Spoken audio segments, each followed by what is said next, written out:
Mac OS X Cheetah. Cheetah was Apple's first real OS X release. Imagine if your computer had just woken up and discovered it had arms, legs, and a personality, but no idea what to do with them. The Aqua interface introduced shiny translucent buttons, icons that looked like they were made of candy, and a dock that felt like a floating magic shelf. It was beautiful, but painfully slow. Booting up could take forever, and every program crash gave you the spinning beach ball, which became a symbol of both awe and frustration. People were fascinated, yet annoyed. It's so pretty, but why is my calculator taking 5 minutes to open? Cheetah set the tone for Apple's obsession with aesthetics over practicality. Mac OS X Puma. Puma was basically Cheetah in sneakers. Performance was slightly improved, a few bugs were fixed, and the dock got a tiny speed boost. Not exciting, but Apple quietly told everyone, "See, we are listening." Users still waited for their apps to open like it was a suspenseful Netflix show. Puma didn't make a huge splash, but it helped build trust that Apple was working on this new OS concept. Mac OS X Jaguar. Jaguar brought features that felt futuristic at the time. Sherlock 3 let users search files and the web simultaneously, which was mind-blowing in 2002. Quartz Extreme made graphics faster, while networking became more reliable, though still mysterious to most users. Jaguar finally started making Macs feel like more than just pretty hardware, but the system still froze sometimes, reminding everyone that Apple innovation came with a side of chaos. Mac OS X Panther. Panther was sleek, polished, and functional. Exposé, one of the most loved features, let users see all open windows at once,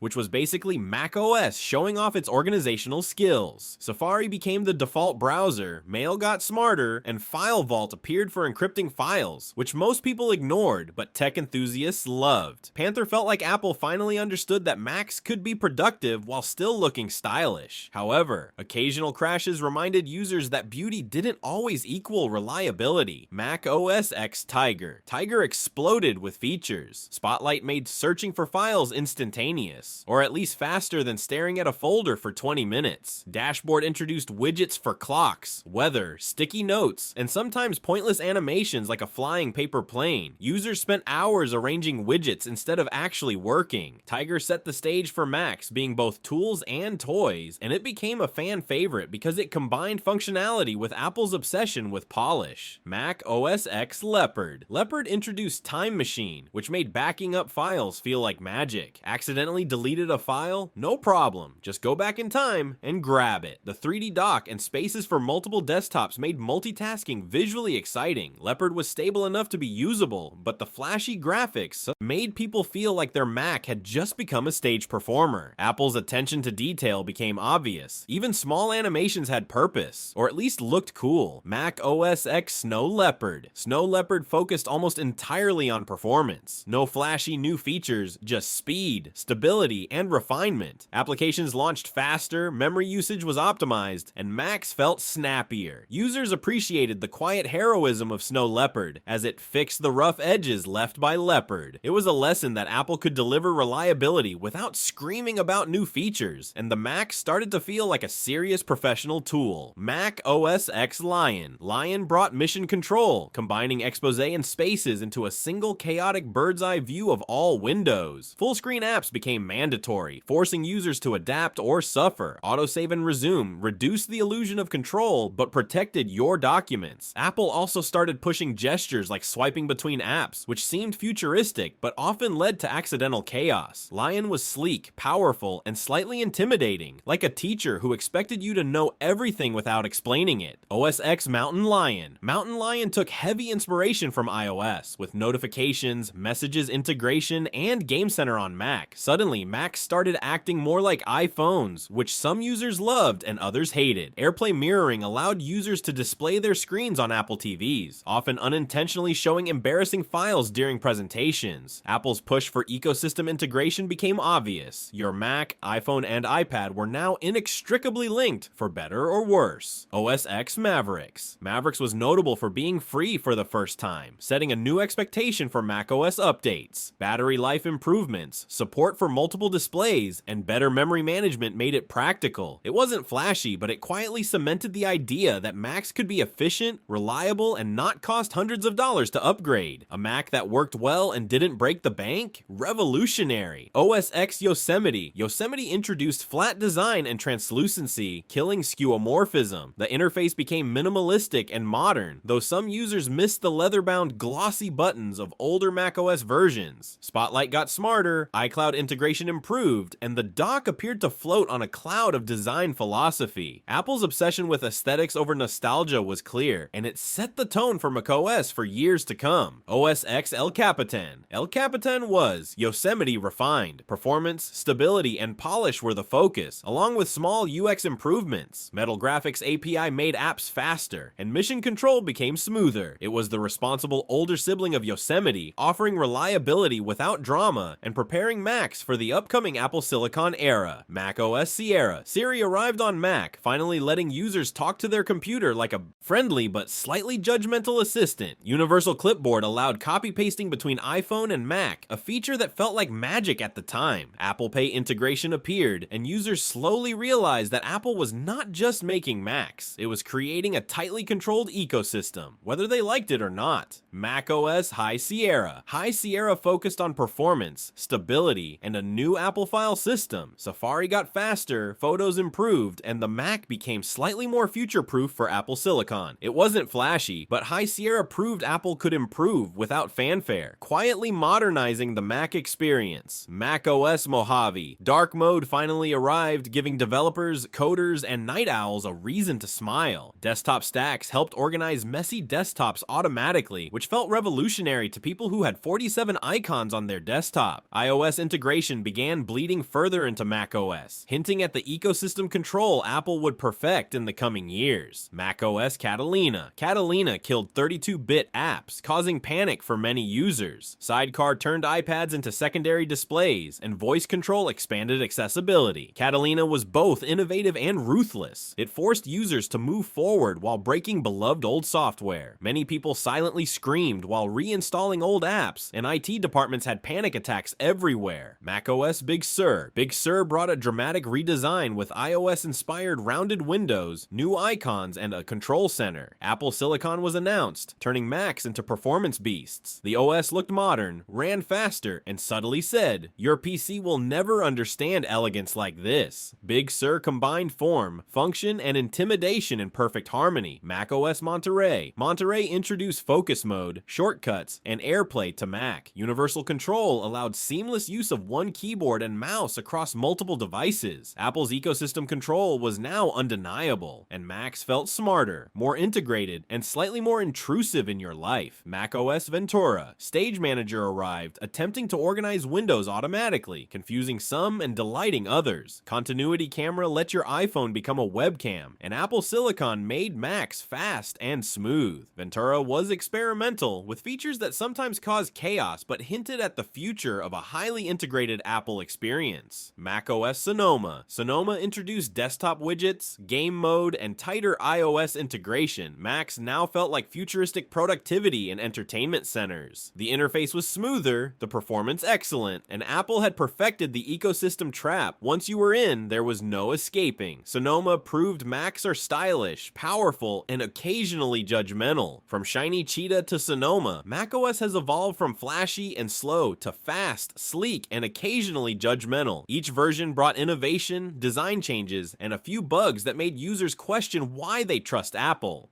Which macOS did you start on? Comment below and tell us which version broke your apps, wowed you, or made you scream at a spinning beach ball. Like and subscribe before your Mac decides to update itself again.